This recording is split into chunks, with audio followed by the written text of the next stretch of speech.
Entitled parents gave my brother $50 million while I have a dust gallery. Then I found the secret vault, and they stopped laughing. They laughed when I got the gallery instead of the fortune. Then the FBI showed up and my brother was the one in handcuffs. While my brother received $50 million, my parents left me their failing art gallery. "Enjoy the dust," he said with a giggle. Then I discovered the secret vault of my grandfather, and something that caused my brother to faint was within. Long shadows were created throughout the deserted exhibition area as the last of the sunshine streamed through Mason Gallery's dusty windows. I stood there attempting to take in the events of the previous day while inhaling the familiar smell of old wood and oil paint. Janice Mason is my name, and yesterday I received what my family regarded as their worst letdown. Boston's downtown art gallery is in decline. My memory of the lawyer's office was still clear. The grandfather clock, the massive mahogany desk, and the smugly pricey fragrance of my brother Marcus filled the room. Marcus couldn't suppress his joy. As Mr. Harrington read out the contents of our parents' will, which should have been a solemn event to our son, Marcus Mason, we leave the sum of $50 million, our Hampton estate and controlling interest in Mason Industries. Mr. Harrington had spoken in a cold professional tone to our daughter Janice. We leave Mason Gallery and its contents. In fact, Marcus had burst out laughing. Finally, Dad always said, "You get exactly what you deserve, Janice." His Italian leather shoes, his well-tailored suit, and the way he sat in his chair as if he owned the space are all still in my memory. Now, in many respects, he did. "The gallery's been losing money for years," he added, looking at his neatly striped nails. "But hey, at least you'll have plenty of dust to keep you company. Maybe you can sell pencil sketches to tourists." It turns out that Marcus was correct about the gallery's financial status. For the previous 10 years, Mason Gallery had been having difficulties.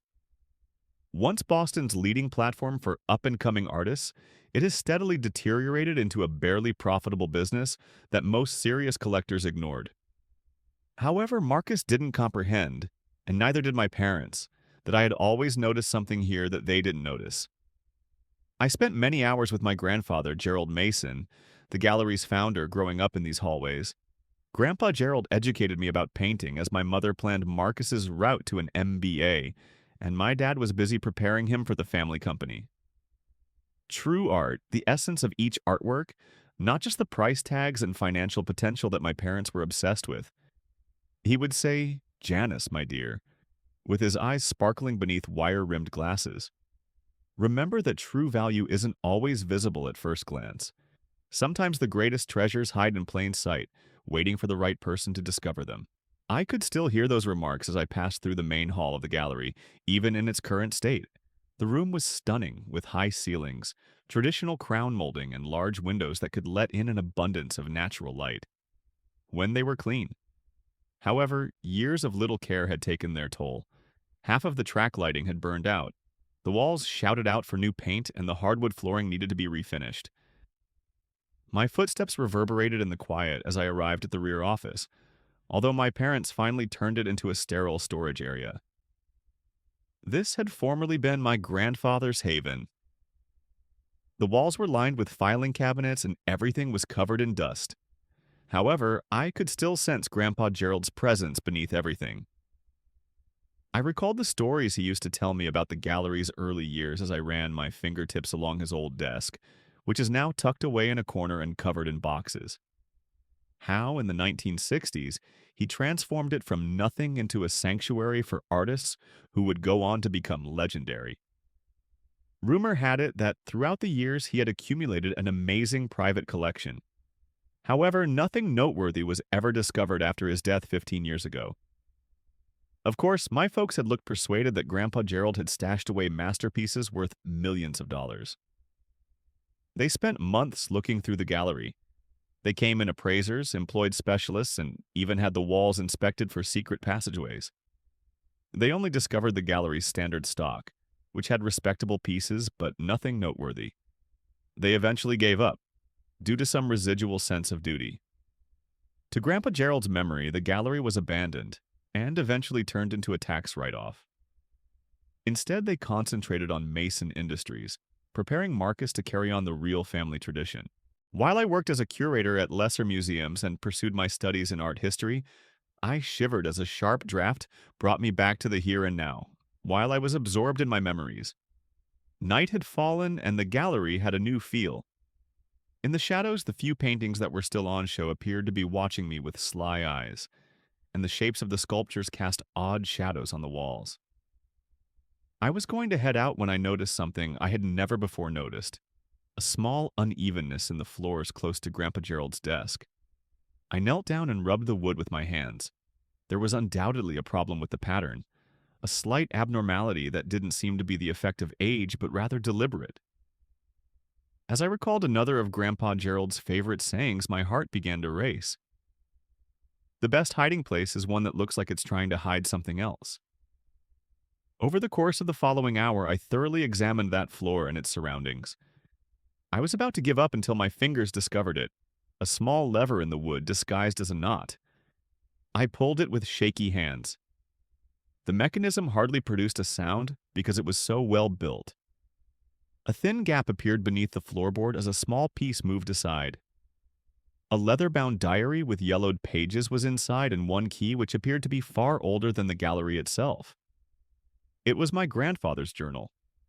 I instantly recognized his unique handwriting. These notes, however, were hasty, almost frenzied, full of calculations, doodles, and what appeared to be coded signals. They were not written in his typical flowing style. I looked at one page. It said, "The True Collection for Janice's Eyes," only at the top, in bold letters.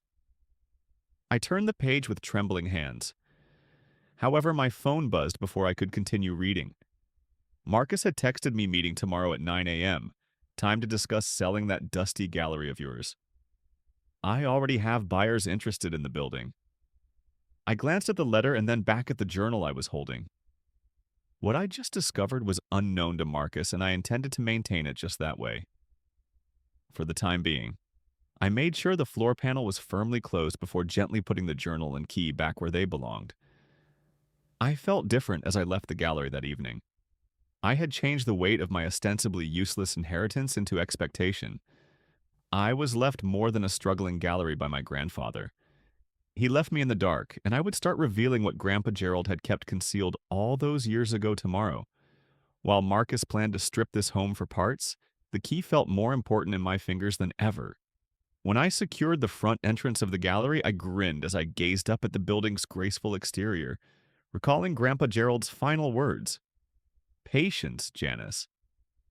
The best stories take time to unfold. He was correct. This was only the start. The following morning, I got to the gallery well in advance of my 9 a.m., getting together with Marcus. I hardly noticed the deserted halls being tinted in tones of gold by the morning. All I could think about was the secret compartment and what was inside. I knelt down next to Grandpa Gerald's old desk and pressed the hidden mechanism once more. Now the key and diary felt heavy with potential.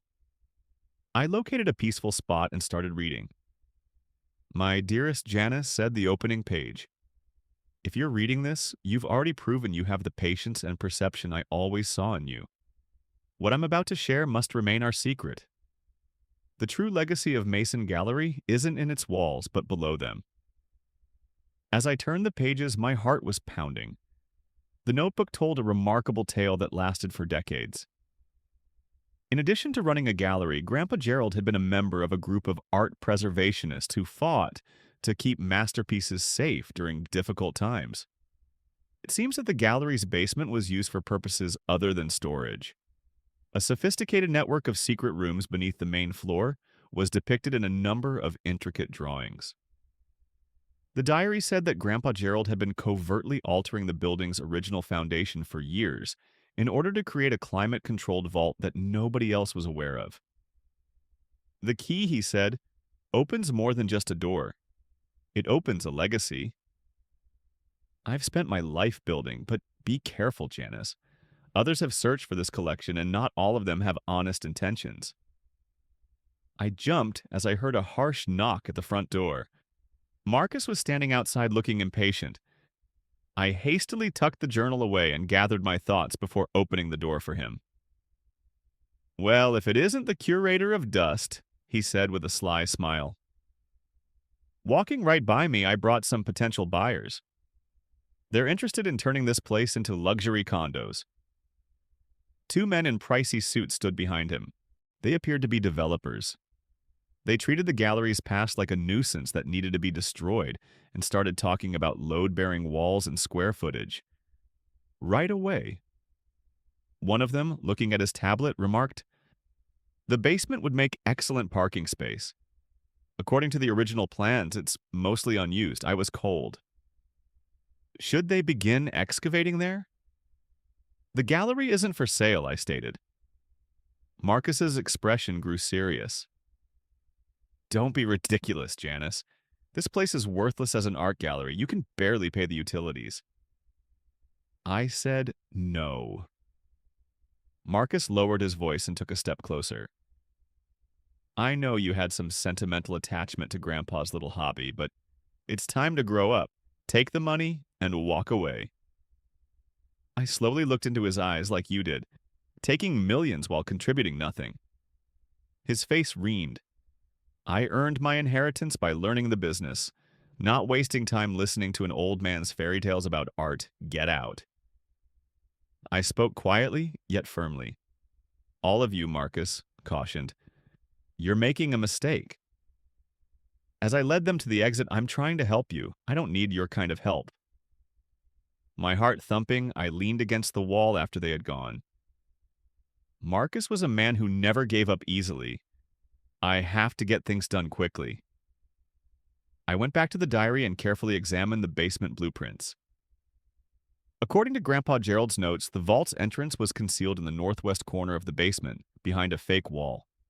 If the key was used properly, it would trigger a mechanism. I inhaled deeply before descending the stairs to the basement.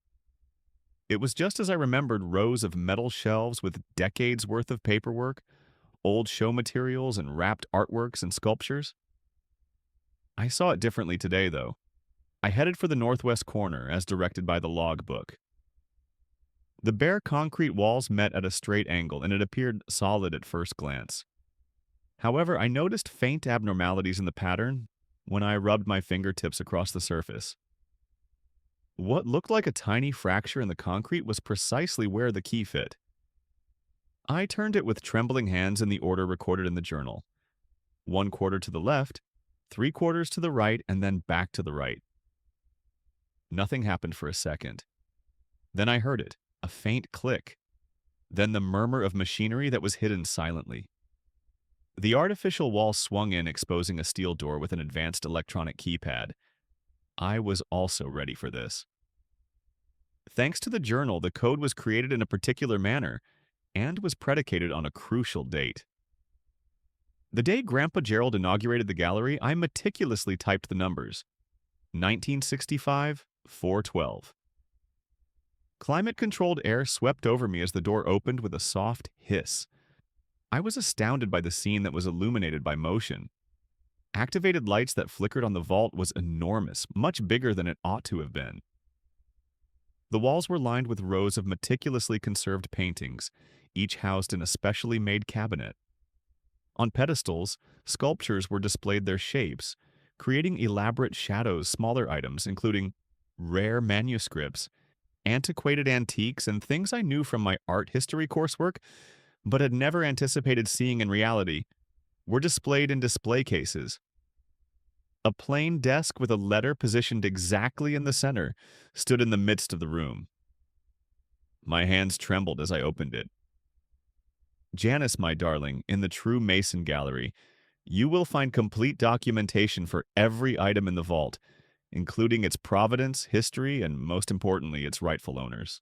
Some of these pieces were entrusted to me for safekeeping during difficult times, while others were saved from those who would have destroyed them for political or financial gain. What you see around you is the result of a lifetime of work, not just mine, but the efforts of countless others who believed in preserving beauty and history. This collection exists to be safeguarded until the appropriate moment for each piece to return home, not to be sold or showcased for prestige. Because you recognize that art is about sustaining the thread of human creativity that unites us all, rather than about status or price tags. I have selected you for this responsibility. There's a smaller room at the back of the vault, and that collection is different items I've lawfully acquired over the years. Years meticulously verified and documented, and those are yours to do with as you please. They should supply more than enough funds to keep the gallery and the vault operating as intended.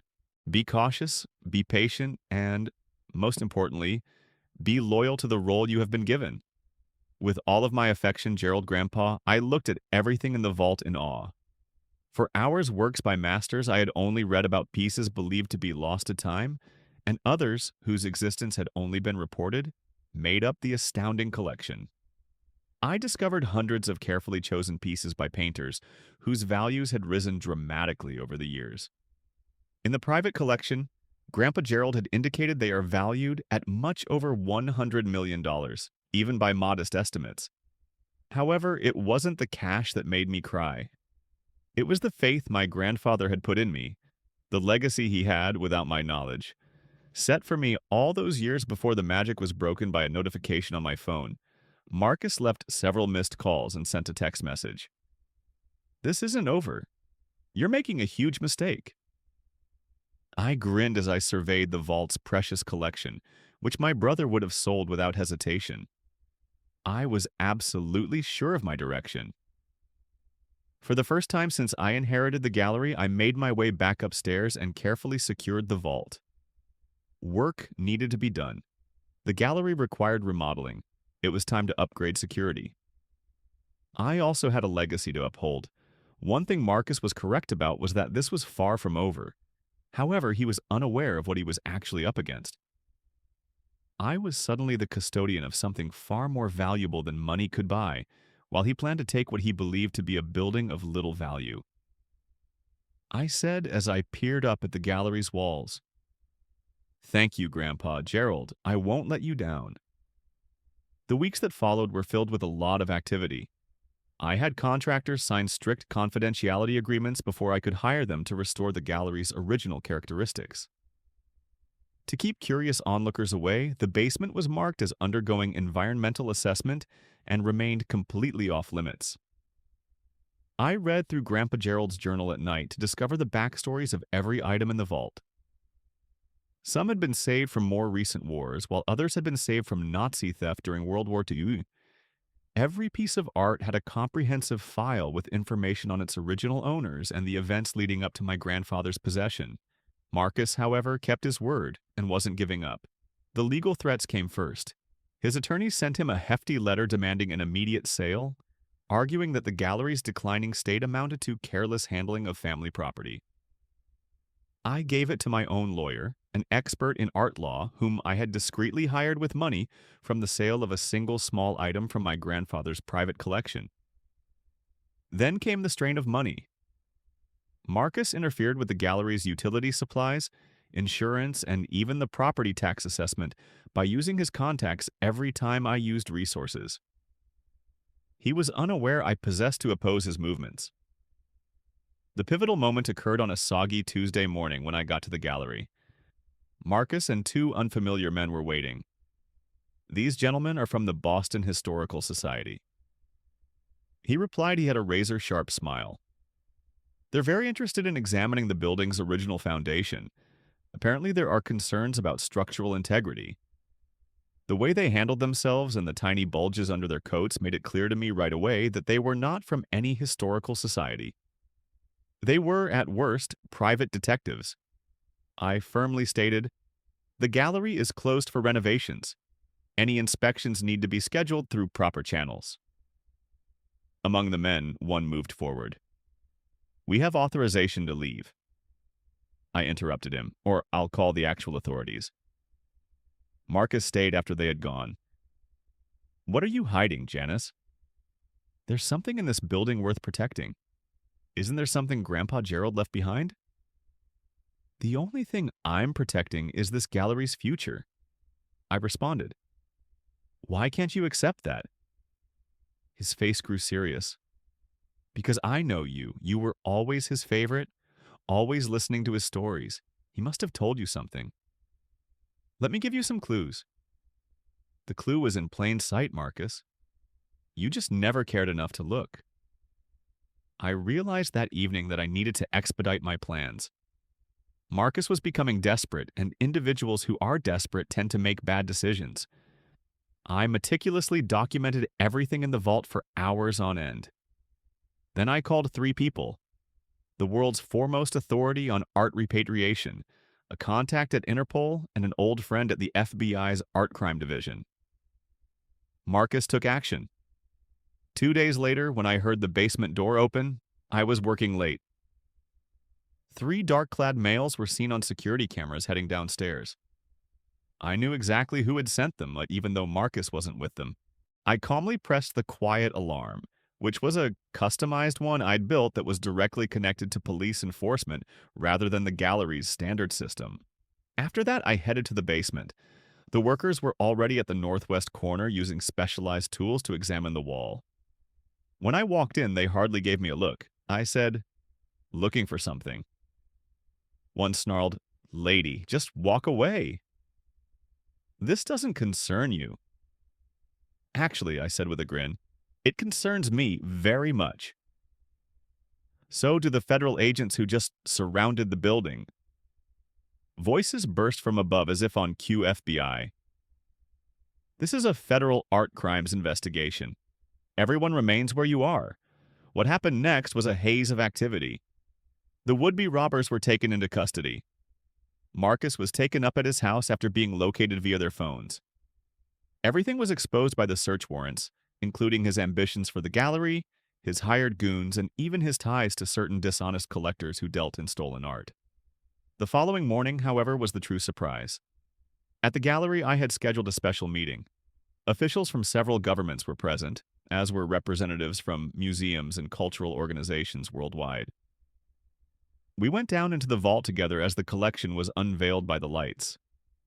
Their gasps reverberated off the walls as lost masterpieces were rediscovered. Tears were shed when artifacts that were believed to be destroyed were discovered to be completely preserved. Museum directors embraced one another. I gave Grandpa Gerald access to everything, including his meticulous paperwork, documents, and the backstories of how each item had ended up in his custody. We would collaborate over the course of the following year to restore each piece of art to its proper location, bringing the gallery recognition on a global scale for what it gave back rather than what it owned. Marcus, who had lost his freedom and reputation due to his own selfishness, watched it all happen from behind bars. He would have plenty of time to consider his options because the evidence discovered in his house had linked him to other art trafficking enterprises. Regarding the gallery itself, I created a foundation devoted to safeguarding and conserving art in times of war. By using a portion of Grandpa Gerald's own collection, the gallery evolved into a hub for activism and education, educating the next generation on the value of cultural heritage. I was standing in the newly remodeled main hall exactly 1 year after I had found the vault. The original architectural details had been brought back to their former splendor, and the room was flooded with light, as Grandpa Gerald had done when he originally founded the gallery. A special exhibition was about to begin, but it would feature works by up-and-coming local artists rather than priceless masterpieces. I have 2 items on my desk in my office which used to be Grandpa Gerald's haven. His journal, which serves as a reminder of the heritage he left me, is the first.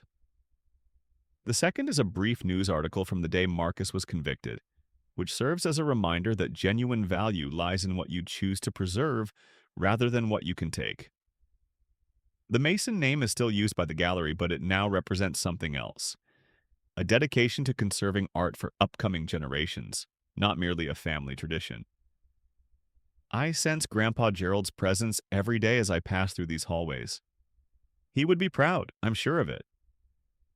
Sometimes when it's quiet in the gallery late at night, I reflect on how I almost gave up and allowed Marcus to turn this place into just another opulent development when I initially discovered the secret compartment in the floor. But I had learned a lot from Grandpa Gerald. Sometimes the finest riches are hidden from view. Additionally, some items have significantly higher values than their market value. There is no longer anything in the vault beneath the gallery, although its contents have been returned to their proper locations across the globe. The area is nonetheless prepared in case it is ever needed again, a hidden chamber ready to guard the next historical artifact that needs to be preserved. And occasionally I share Grandpa Gerald's favorite quote with young artists who come to the exhibition with eyes that sparkle with the same fervor I once witnessed in. His true value isn't always visible at first glance. Sometimes the greatest treasures hide in plain sight, waiting for the right person to discover them. They never understand that I'm discussing more than just art. The gallery, which everyone believed to be useless, ended up being valuable not because of its contents, but rather because of its legacy of preservation, protection, and the realization that some things are more valuable than all the money in the world. Marcus might have received the money from our parents' estate, but I gained something far more valuable, a goal, a purpose, and the opportunity to demonstrate that sometimes the best form of retaliation isn't getting even, but rather doing the right thing. With its windows shining in the sunlight, the Mason Gallery is a tall building in the heart of Boston. It's no longer the dilapidated, dusty place my brother made fun of. It serves as a ray of hope, a defender of culture and evidence that genuine value frequently extends well beyond appearances. And me, Janice Mason, the letdown, who received the useless bequest, is no longer me. I am the guardian of a generation-spanning legacy, the guardian of a custom that prioritizes preservation over financial gain, and the evidence that, if you know where to look, the greatest things in life can occasionally be found shrouded in dust. Thanks for watching and being part of the drama. Thank you for watching. If you haven't subscribed yet, please do so and hit the notification bell to stay updated with more shocking real-life stories happening around you.